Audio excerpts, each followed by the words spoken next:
Good evening, everyone. Thanks for joining us for Deepak Fertilisers Q1FY23 earnings conference call. Today we have with us from the management Mr. S.C. Mehta, Chairman and Managing Director, Mr. Mahesh Girdhar, President Crop Nutrition Business, Mr. Tarun Sinha, President Technical Ammonium Nitrate, Mr. Amitabh Bhargav, President and Chief Financial Officer, and Mr. Deepak Balwani, Head Investor Relations. I would like to invite Mr. S.C. Mehta to begin the call with his opening remarks. Thank you, and over to you, sir. Thank you. Very good afternoon to all of you. I take indeed pleasure in welcoming you all for the Q1 FY23 earnings conference call of Deepak Fertilisers. I hope you all have had a chance to look at the financial statements and earnings presentation uploaded on the exchanges and our website. So, at the outset, let me share my joy in bringing to your attention that, we've seen in Q1 the revenues crossing 3,000 crores and an almost 59% jump over last year, same quarter. But beyond that, the profits have crossed 436 crores, a jump of 233% over last year.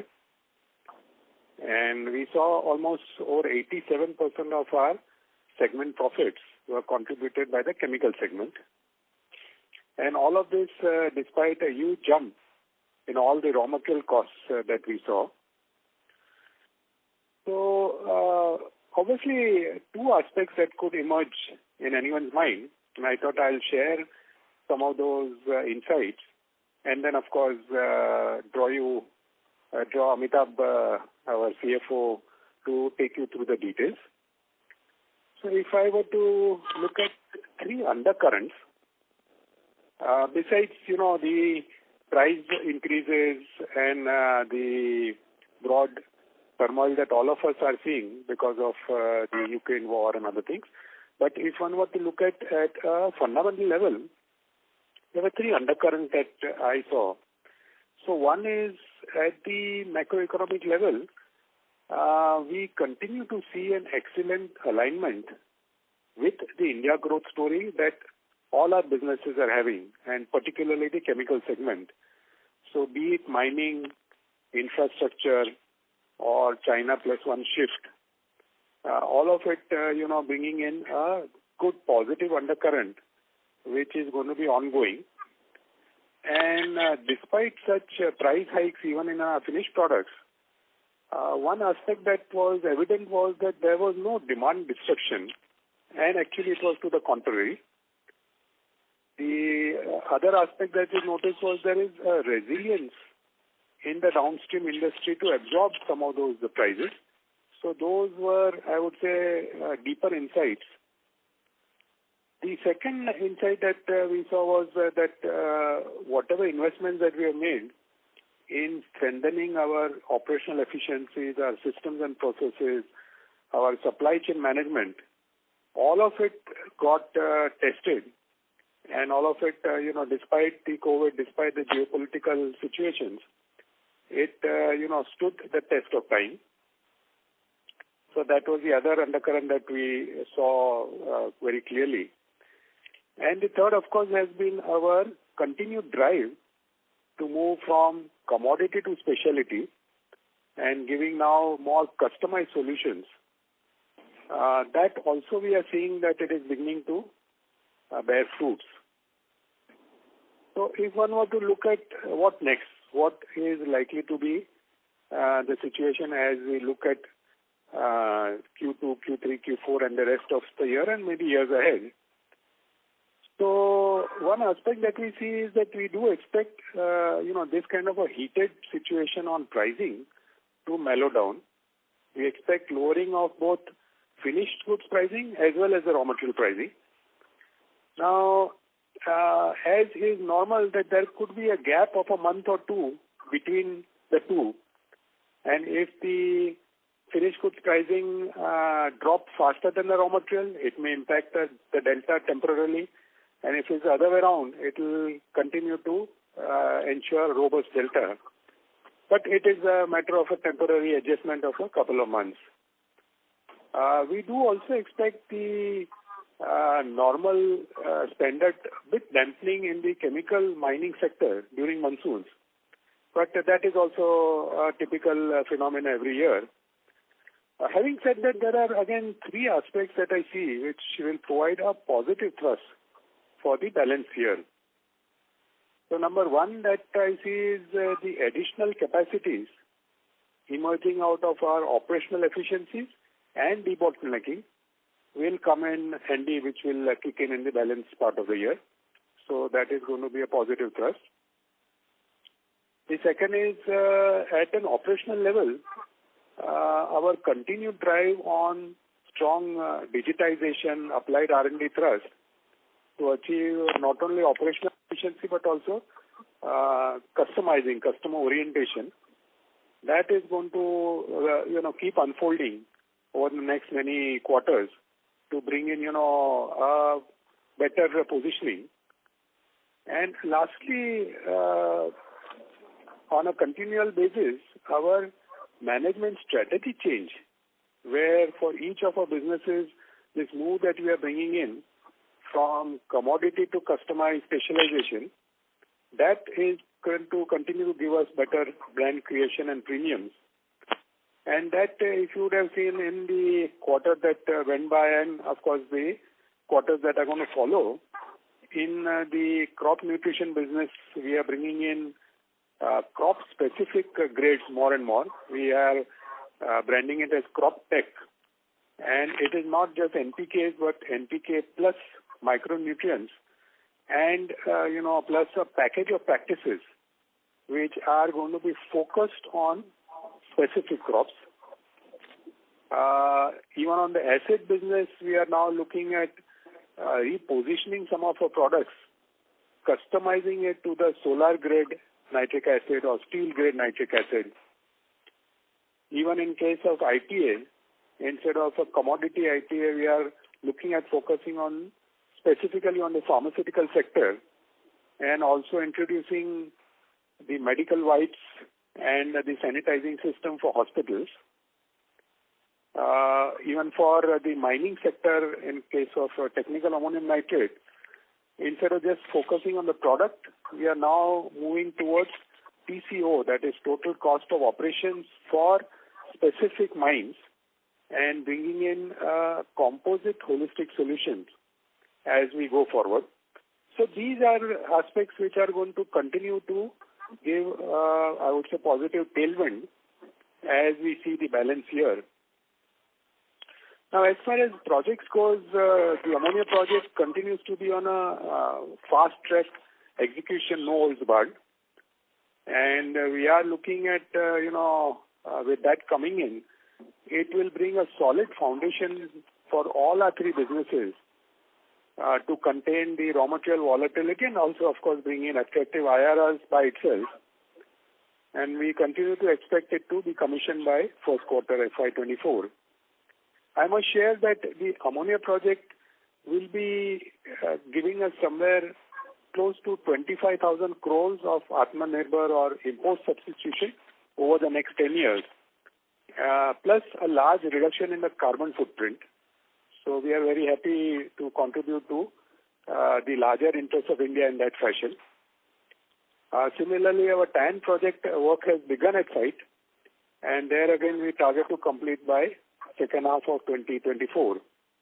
And that you are aware that it is based on solid demand from the coal, limestone, cement, infrastructure sectors.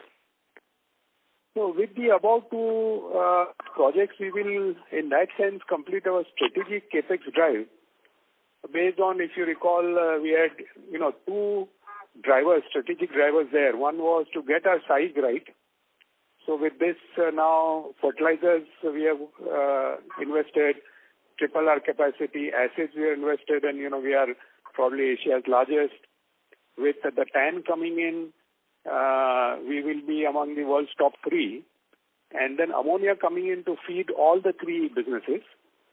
So both these aspects, getting our size right and capturing the value in our complete chain, That will get completed with this capex, getting implemented.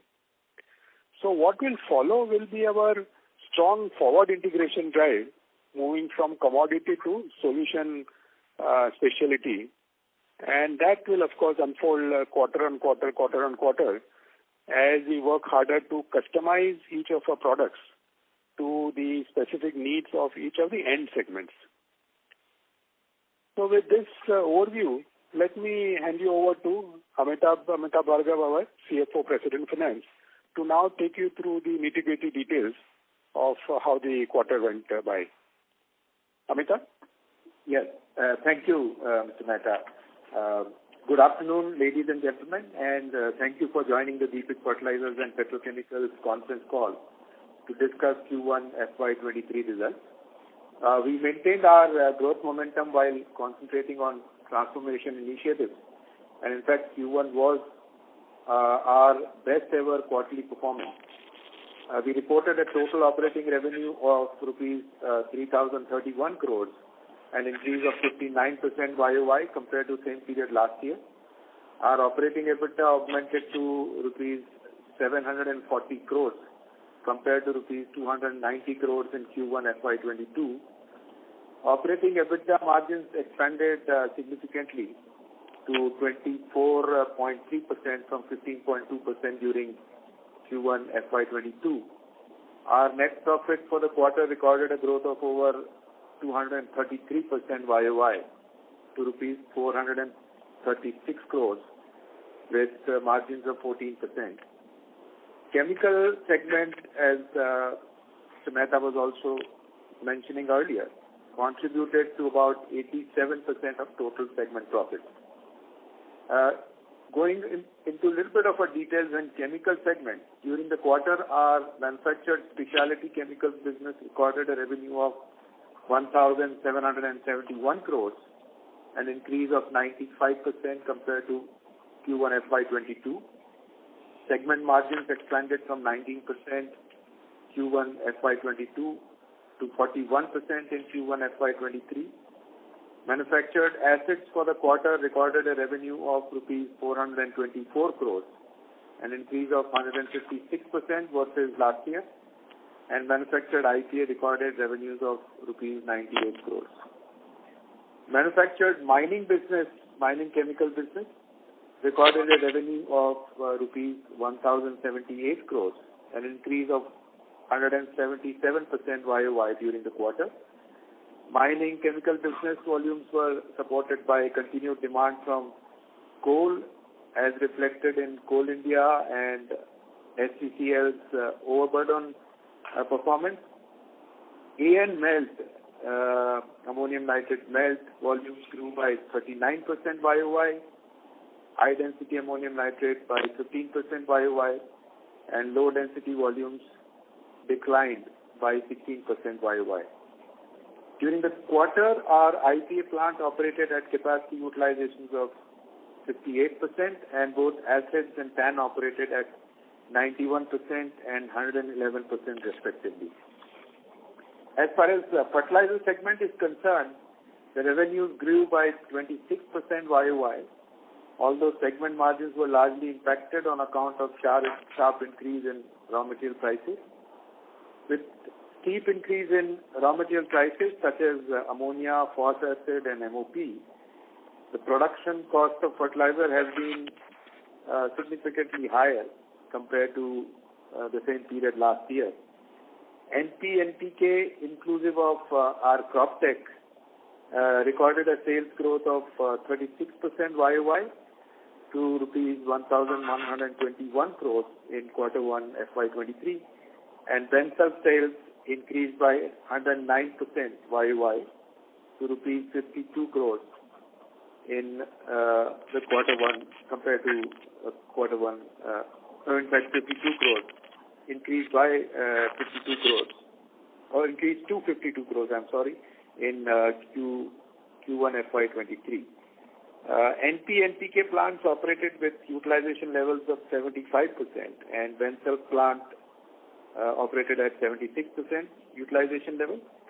the available capacity across our plants provides us headroom for future growth potential. I think with this, I would, as such, stop the commentary, and we'll be happy to take your questions. Thank you. Thank you. We will now begin the question and answer session. Anyone who wishes to ask a question may press star and 1 on your touch-tone telephone. If you wish to remove yourself from the question queue, you may press star and 2. Participants are requested to use handsets while asking a question. Ladies and gentlemen, we will wait for a moment while the question queue assembles. The first question is from the line of Janish Gada, an individual investor. Please go ahead. Good afternoon, management. Congratulations for good sets of numbers. My first question is regarding EBITDA margin of 24%. Will it be maintained in near terms and future terms? Will the margin will be maintained where the 2 new plants get started in FY24? And second question is regarding in investor presentation. In one of the heading, renowned investor, one investor name is Dolly Khanna is mentioned, but in investor means I am not able to show in holdings the name of Dolly Khanna. Okay, to your first question, I think Mr. Mehta I think he did touch upon this aspect that while this quarter we saw a significant increase in both raw material prices and finished good prices. Yeah. The encouraging part was that there was no demand destruction, and each of our products, by and large, the demand remains strong. So I think that is one aspect that we believe and we are confident that is what is going to be the case in coming quarters. What happens to raw material prices and finished good prices, as Mr. Mehta was also mentioning, there is always tend to be a lag or lead in terms of passing on of some of these raw material prices or so to that extent, it's very difficult to say what could be the EBITDA margins going forward. Q2, as he mentioned, is in generally a lean quarter for us, particularly in the chemical segment. And to that extent, there is obviously, the demand side because of monsoon in both our chemical segments. Nitric acid and TAN is likely to be weakened. So I think that is pretty much what we are in a position to comment at this stage. Just can you give the margins if we are not able to maintain 24% margin? Can you give the lower base margin as per management expectation? We are not in a position to guide any. See, if you would appreciate that the whole geopolitical environment is so uncertain that at this stage for us to predict sitting here what would happen in the balance 3 quarters is very, very difficult. So we would refrain. Company has a long history, so it must have any prediction, or it will. In the worst case scenario, our margin will be this much percent and all. Like I said, we would refrain from giving any guidance on margin, given the kind of volatility we are seeing in both finished good and raw material side. Okay. And regarding that investor investor presentation, investor Dolly Khanna name is mentioned, but in holdings I'm not able to see Dolly Khanna name. So basically, if you are looking at BSE provides the investor details only above 1%. For the other details, you can write to us separately, and we can provide you with the top 200 shareholder register for your reference. Okay. So where I have to write? You can write to me and copy to company secretary. We'll provide you the necessary details. Okay. Our details are there at the end of the presentation. Okay. Yeah. Thank you. Thank you. Next question is from the line of Abhijit Kela from Kotak Securities. Please go ahead. on very good results. Just one main point to seek your clarifications on. It's regarding the debt position at this point in time as of June 30th. If you could please just help us with the gross and debt number.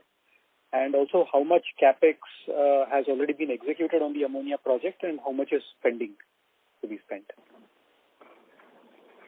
Yeah, so as far as ammonia is concerned, or let me just first answer your first question, that is, our gross debt is about 2,900 odd crores and net debt is about 1,930 odd crores. So those are the numbers at the end of June.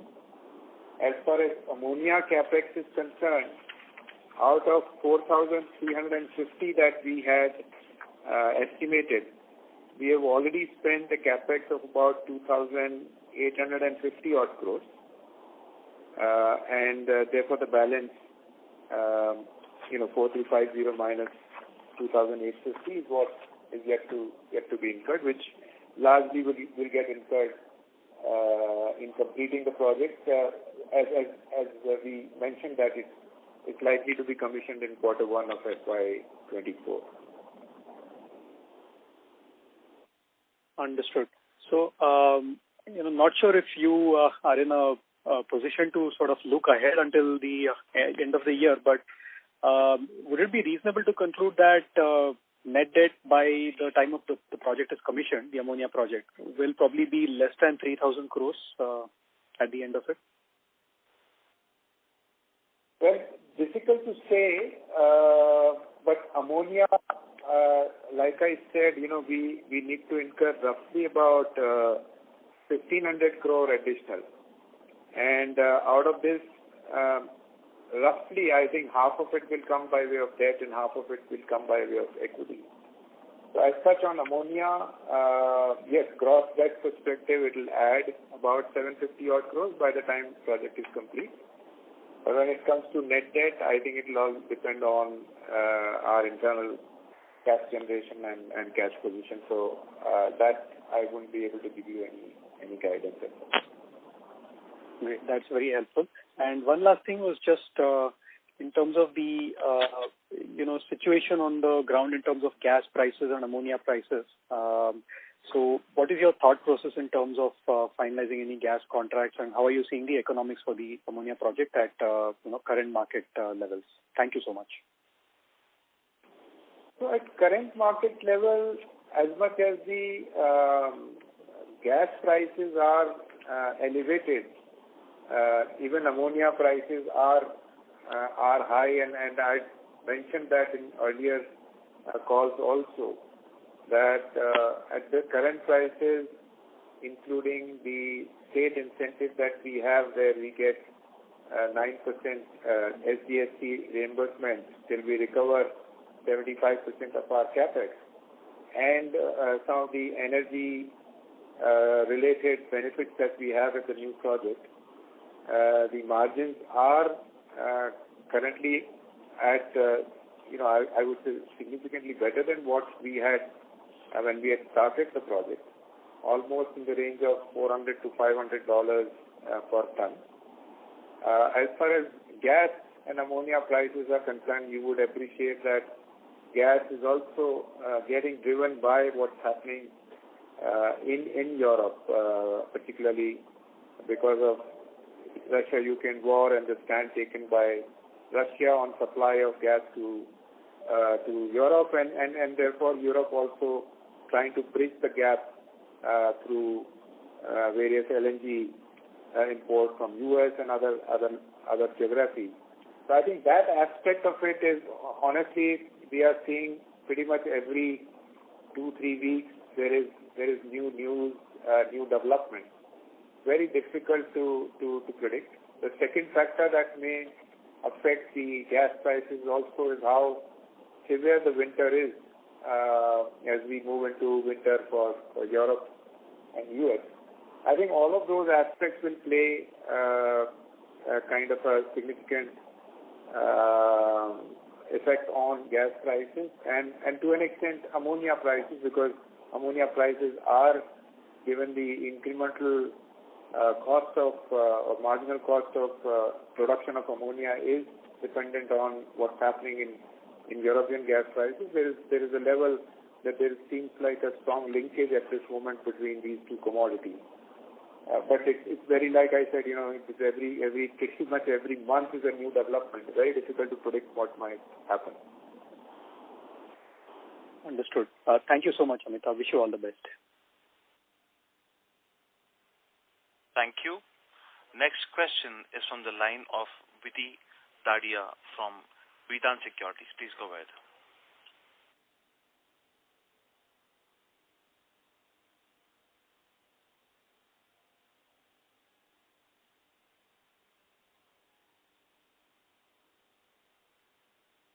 A broader picture.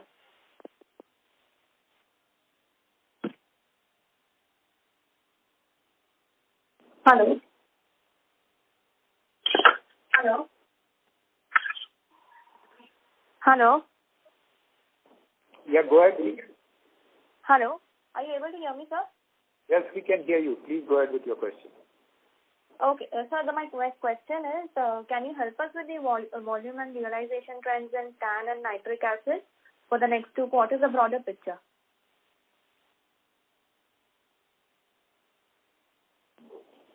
Sorry, what? Can you repeat your question? Hello. Can you repeat your question, please? Sure, sir. Sir, can you help us with the volume trends in TAN and nitric acid segment and also the expected realizations, a broader picture, sir, for the next 2 quarters? See, the only point that I can confirm or guide at this stage is that Q2, as is the case every year, is a quarter where demand for both TAN and nitric acid typically is on the lower side, because in nitric acid, again, the inorganic nitration segment is also linked with what happens on the explosive side, and to that extent, the Q2 is likely to be a weaker quarter compared to what we saw in Q1. But beyond Q3, Q4, I would go back to the point that Mr. Mehta also mentioned, and we've been saying that we are seeing good demand both on the explosive side as well as on nitric acid side.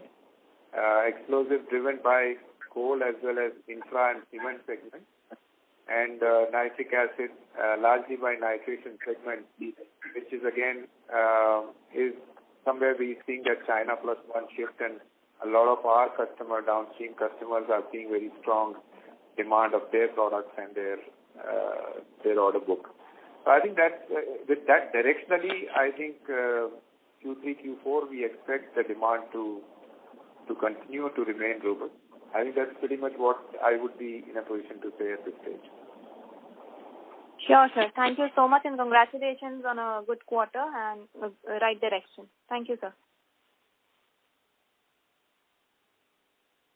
Thank you. Before we take the next question, a reminder to all participants that you may press star and 1 to ask a question. Next question is from the line of Chinmaya Bhargava from Chetan Capital. Hi all.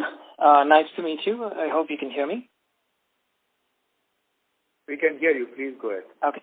Yeah, so I have a couple of questions. I'm not going to ask about TAN realization, but so a majority of our nitric acid is consumed in-house, right? So if we're continuing to look at, let's say, solar grade nitric acid, does this fall in the concentrated nitric acid segment? And how much higher realizations do you expect for solar grade nitric acid compared to our current end use?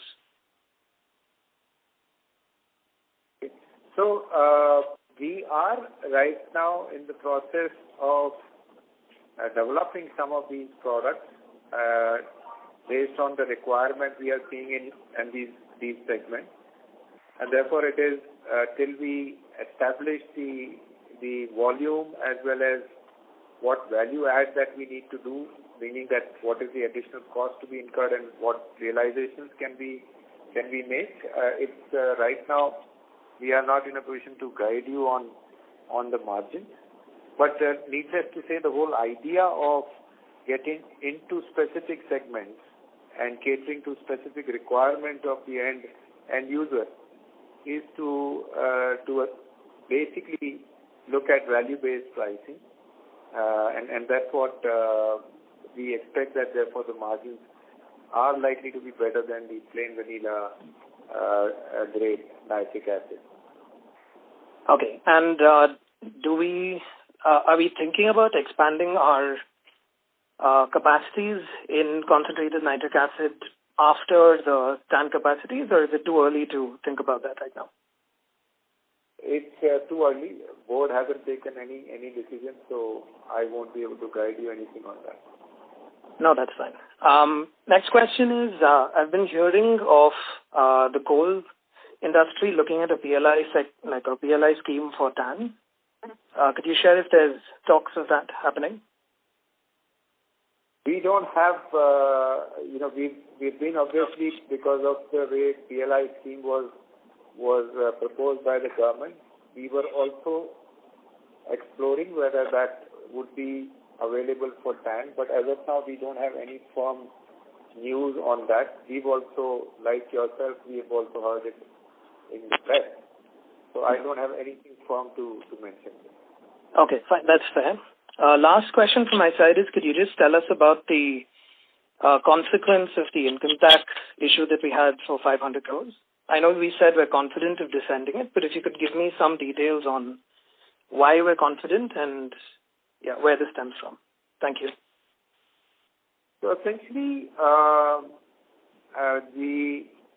most of the demand is a consequence of disallowance of goodwill and intangible, depreciation on goodwill and intangible, and that both on the judicial precedent and also the fact that in Finance Act 2021, government had prospectively disallowed depreciation on goodwill. That is the reason we believe that retrospectively, when we had claimed depreciation on goodwill and intangible, is something that would be defendable, and that is where our belief that this would not have any. I mean, fundamentally, it's a legally defendable claim. Okay, and there won't be any outlay until it's challenged in court and it's heard in court, right? At this moment, we'll have to discuss with the department that whether before appealing at the next stage, would there be a requirement for any deposit of tax? But in the worst case, that will not be more than the 20% of the demand made by the department. Okay, so at worst case, our balance sheet will look like it did last quarter because from the debt levels that you've mentioned, it looks like our net debt is still roughly the same as what it was last quarter, and we've got about 400 crores of cash. Yeah, no, so I don't know what is the link between the two, but what I can confirm is that given that the demand made by the department is for 569 crores, the maximum that we may be required to deposit is 20% of this, roughly say 100 odd crores. Yeah. But even that depends on if we would make an appeal for given that the amount is large, we'll see how what dispensation department is willing to give us, and to that extent, that's the maximum outgo at this stage till we go into the next stage of appealing. Now I understand. Thank you so much for taking my question. Thank you. Next question is from the line of Tejas Shah from Laser Securities. Please go ahead. So how do we see the TAN prices compared to last quarter? Compared to Last quarter, means that is a Jan to March and from April to June. So is the prices have gone up, or it is just that the volume ramp up has helped you clock more sales or profits? See, quarter on quarter, we have in fact reported in our presentation the revenues from TAN. Quarter on quarter, the increase in volume as far as TAN is concerned is about 12%. So you can then maybe just do a back calculation to see how much of the increase in revenue is because of volume and how much is because of price. And price will be what? How much increase will be there on effect of price, if you can share? Rough? Now that's what I said, that the volume have gone up by 12%. And we have reported the revenues from TAN segment last quarter as well as this quarter. And to that extent, you could just do a back calculation to see what the per ton or rather NSPs would have gone up by both quarter on quarter and YOY. Okay, thank you.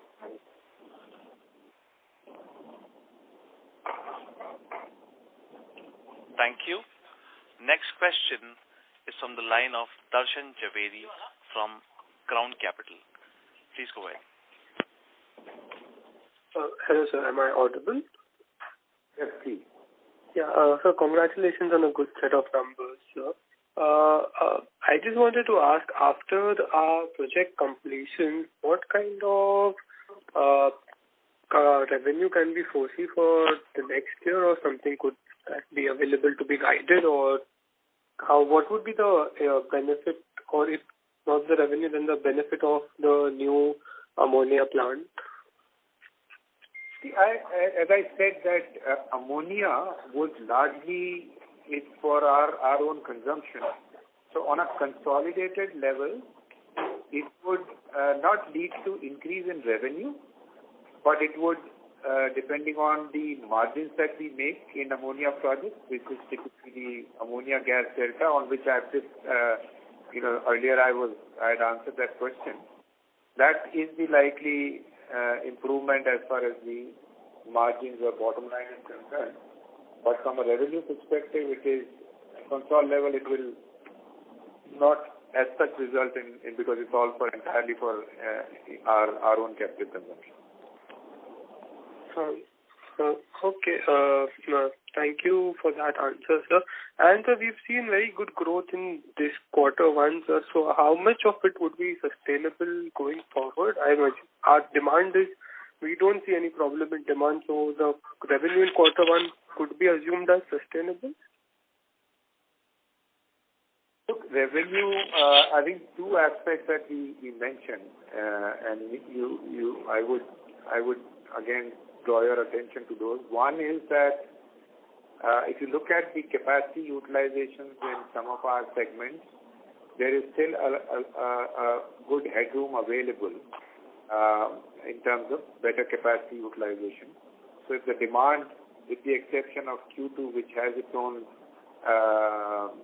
sort of demand reduction aspects in chemical segment, but with that exception, if the demand continues, which we are confident it would, then the capacity utilization in these segments, there is a headroom. Also, we are, and we've already done debottlenecking of TAN as well as NPK capacity, and that also in terms of would play a role in terms of improvement in our top line. But I think other than that, price-wise, we just mentioned that price. Of course, it's very difficult to predict. It will also depend on what happens to raw material prices and its consequent its impact on the finished good prices. So I think you should maybe take guidance more from the demand side or volume numbers that are likely to pan out in next couple of quarters. Okay, thank you so much. That answers all my questions, sir, and all the best for the next quarter. Thank you. Thank you. Before we take the next question, a reminder to all the participants that you may press star and 1 to ask a question. Next question is from the line of Sharan Nadikur, an individual investor. Please go ahead. Hello. Yeah, thank you for the opportunity and congratulations for a good set of numbers. So my first question is, for the remaining capex, you mentioned that 50% will be the equity, whether it will be QIP once again or any other mode of the funding?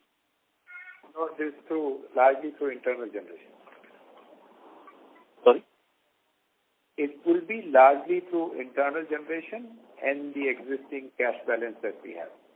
Okay, thank you. And another question is, in the previous 2 quarters, there was a point raised on the non-core sector commercial property sale, whether that's going to happen in next 1 or 2 quarters or still not on the discussion? No, I think our reply to that remains the same, that one is we are trying to remove all the regulatory I would say blocks that are there to make sure that any potential monetization of that is done at the full potential. And the second is given that currently as such from a balance sheet perspective we are fairly comfortable. We will see the right timing of that as we go in the process of completing our capex and the funding requirement. Okay, sure. And my last question is customized offerings to the solar and steel sector, the chemical. So I think someone asked the question and you responded saying that it's still in the development process. So my question is once, let's say, considering the huge growth potential in solar and steel in the next few years in India, do you have existing plans to scale up the chemical, once your invention is done, or you need to even plan the capex for that sector as well, for the specialty chemical for those 2 sectors? So those 2 sectors, we are looking at product development, both largely in nitric acid segment. So as such volume perspective, it would go out of the existing volume or some of the better capacity utilizations that we are targeting. But beyond this, as I was mentioning, that there is no decision as of now to increase the capacity or any capex in nitric acid. As and when that happens, we would be informing the stock exchange and investors. Okay. Yeah. Thank you, sir. Thanks for the time. All the best for future. Thank you. Next question is from the line of Tarun Dingra, an individual investor. Please go ahead.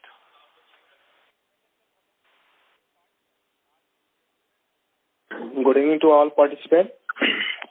So my question is that you have a non-core assets of rupees around 700 crores. That has been giving you losses since the last 4 quarters. Why don't you exit from that non-core assets and reduce the debt? I just answer that question and we will take your sentiments back to the management. And the second question is that when my company is going to get debt-free? Sorry, can you repeat that question? When my company is going to be debt-free? I mean, what time span you are taking that Deepak Fertilizer would be debt-free? See, if you see today, even from a gross debt, net debt perspective, we have the numbers. We have sort of cash balance practically, but given that we are in a capex mode, both on ammonia and TAN, we are obviously till we complete the capex, we would be cautious in repaying our debt ahead of the schedule. But as these capexes are over, depending on the cash generation, we would certainly look at, because that cash would either have to go for next round of growth, or it is for repaying the debt. There is no reason for us to hold that cash in our books. So I think largely one would have to see how the capex of these two projects pans out in next, let's say, it's about 24 to 36 months, and also internal cash generation. Based on that, we certainly would. We are. Okay, thank you so much.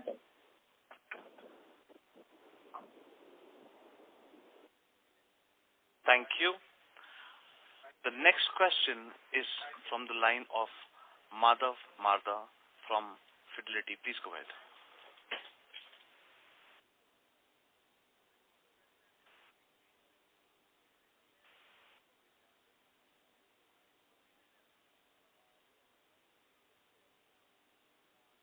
Mr. Madhav, please go ahead with your question.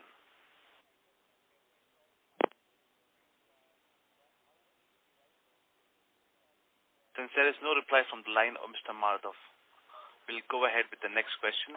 The next question is from the line of Mr. Karthik Nagri, an individual investor. Please go ahead. Yes. Good afternoon. Am I audible?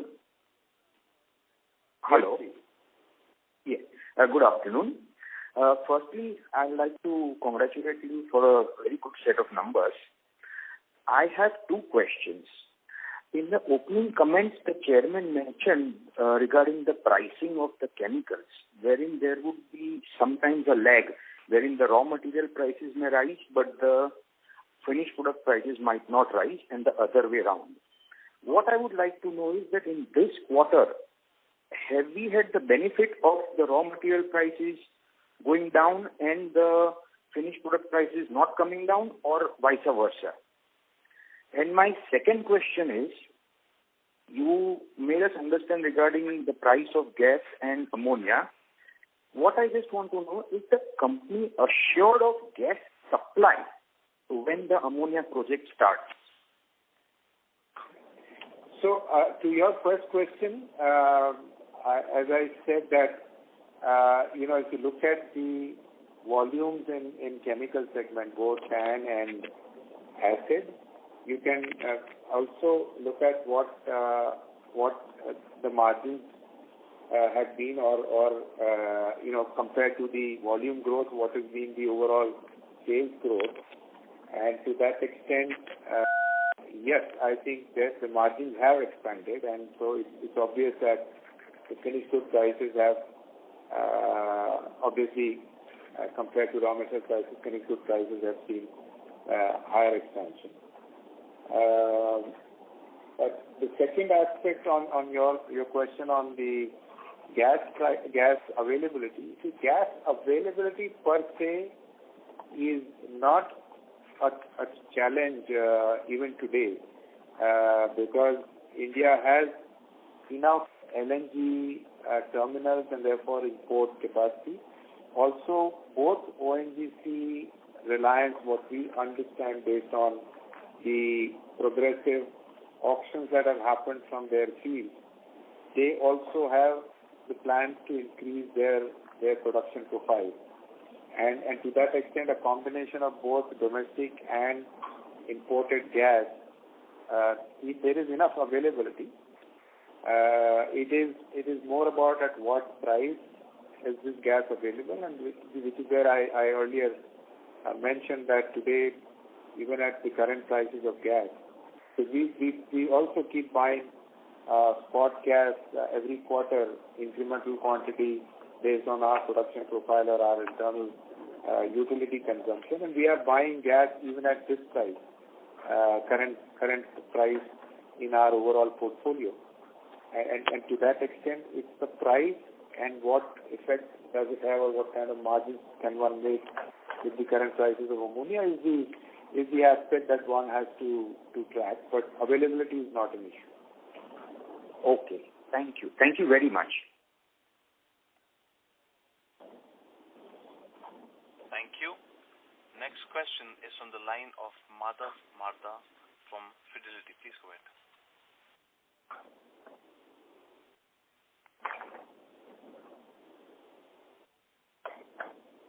Madhav, please go ahead with your question.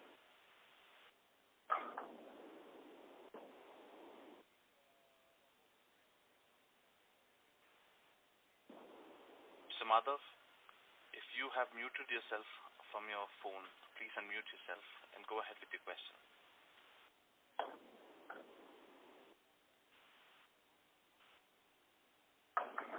Hello? Hello? Yes, please. We can hear you. Hello? Yeah, we can hear you. Can you? So, sorry, there's some issue with my line. No, my question was that basically, could you help me understand the capex that we have for FY23 and 24, given the projects that are ongoing with ammonia and TAN, please?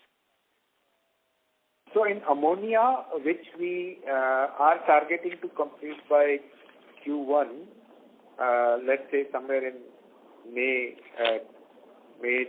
23, we are yet to incur, from here on we have another 1,500 crore of capex in ammonia project. Yeah. As far as TAN is concerned, this financial year, we would incur somewhere like 550 to 600 odd crores in this year for TAN. Okay. So that's 2,100, and then any other maintenance or any other small capex for the existing lines and something like that, so we could get the number for the full year? So there is normal maintenance capex, and there is also we've completed one round of debottlenecking in TAN.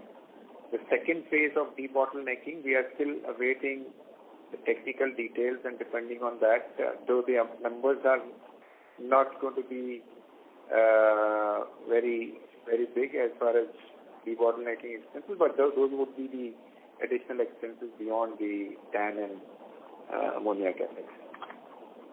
So would it be fair to say that the capex for FY23 should be within 2,500 crores, including the debottlenecking and the maintenance? Yes. Okay. And then FY24, what does that look like? So ammonia should be largely complete, and then you would have TAN, the balance capex. Ammonia would be largely complete, and by that time, assuming that we would have incurred, let us say 600 odd crores in TAN from here on, we would have completed almost 1,000 crores in TAN. After that, over next 18 to 20 months, we would incur the balance 1,200 crores. Okay. Understood. All right, sir. Great. Thank you so much for your time. Thank you. Thank you. Next question is on the line of Meet Vora from Axis Capital. Please go ahead. Just want to get the breakup of margins for TAN. We can't hear you. Can you speak a bit aloud? Hello. Hello. Yeah, go ahead, but we were not able to hear you earlier. Can you just... Yeah, am I audible? Not very clear.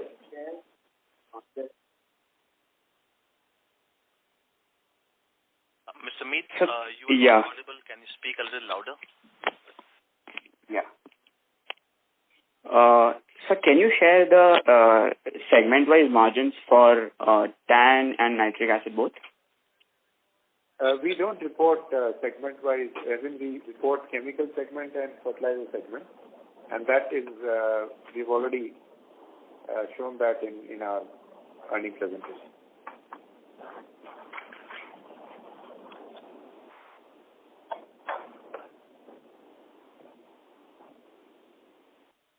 Thank you.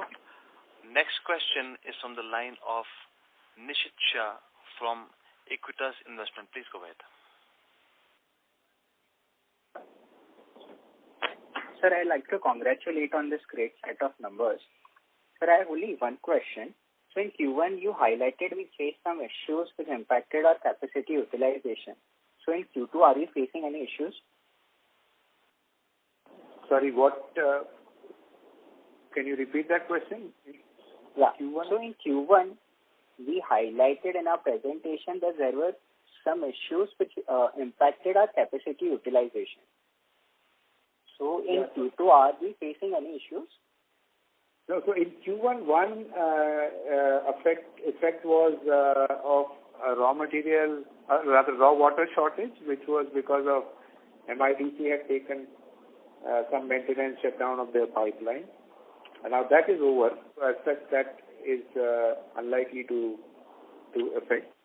The other aspect of we had MOP shortage in quarter one, and that is now better compared to Q2 or compared to Q1.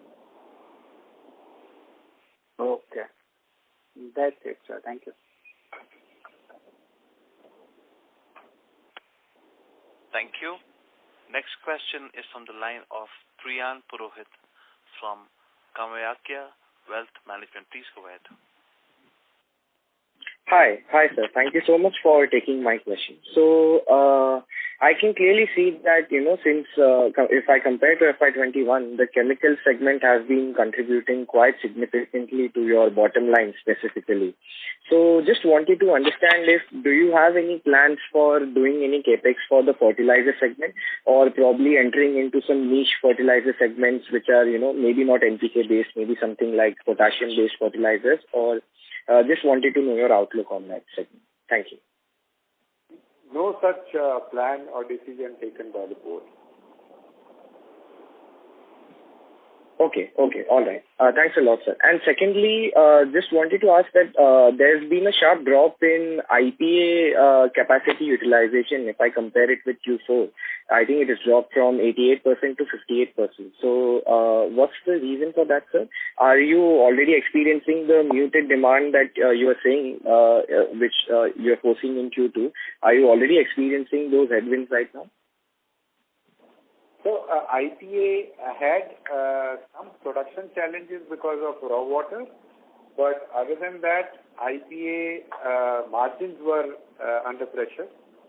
So we had taken certain sort of shutdowns or plant maintenance in advance rather than waiting for the scheduled one. All right, sir. So do you see the utilization levels going up in the coming quarters now, considering that these shutdowns would have been a one-off event? Yeah, we'd like to see the margins. There are two things that are playing out right now. One is because of the crude prices, the refinery grade propylene prices have also gone up, while the IPA prices seem to be have come down or have remained and hasn't reflected the increase in prices of crude and propylene, because the IPA is made through the other route as well. The second aspect is that we are currently also looking expansion of our product profile into pharma grade IPA and a couple of other special applications. And to the extent there our margins are better than the plain vanilla standard grade IPA. So depending on how we are able to ramp up the volumes in the specialty grade and what happens to the margins, our capacity utilization would be calibrated accordingly in quarter two. All right, sir. Got it. Thank you. Thank you so much, sir. Thank you. Next question is on the line of Shubham Thorat from Perpetual Investment Advisors. Please go ahead. Good afternoon, everyone, and congratulations on very good set of numbers this quarter. So my question is related to our fertilizer business vertical. So we can see a quite subdued performance from this vertical this quarter. So how do you see this fertilizer business shaping up in the coming quarters? I think Mahesh is here. He would. Yeah. So if you see the fertilizer consumption takes place during Kharif and Rabi, and in the first quarter we had a bit of a delayed rainfall. Start of the rainfall in the month of June was lower than the previous year. That has got shifted to July. From July onward, there is proper rainfall, and we are seeing that in western part of India where we operate, rainfall is even more, and we have a better reservoir fill. So from that perspective, we don't see any challenges from agriculture perspective, as well as the commodity prices are good. And if you see as your question related to the fertilizer performance, we are within a range of 10% of year-to-year performance. From last quarter, we have nearly doubled our net income as we reported. Industry-wise, there was a little bit of reduction in the volume in the first half, but we have maintained our market share. As well as you may have noticed that we already launched next level of category, innovation category, which is crop tech products, which are unique product with 8 nutrients, along with nutrient unlock technology. As well as we continue to launch in water-soluble fertilizer business, also new products. So we are moving up on our innovation curve and continue to launch better products every quarter and scale them up. Okay, great, sir.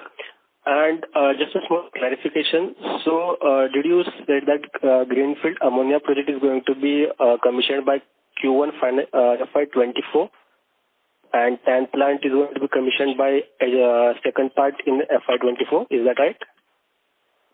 Yeah. So, the ammonia project, yes, it will be in Q1 FY24. But TAN project would be in the calendar year, second half of calendar year 24. Okay. Thank you, sir. Thank you so much, and wish you all the best. Thank you. Due to time constraint, we have reached the end of question and answer session. I would now like to hand the conference over to the management for closing comments.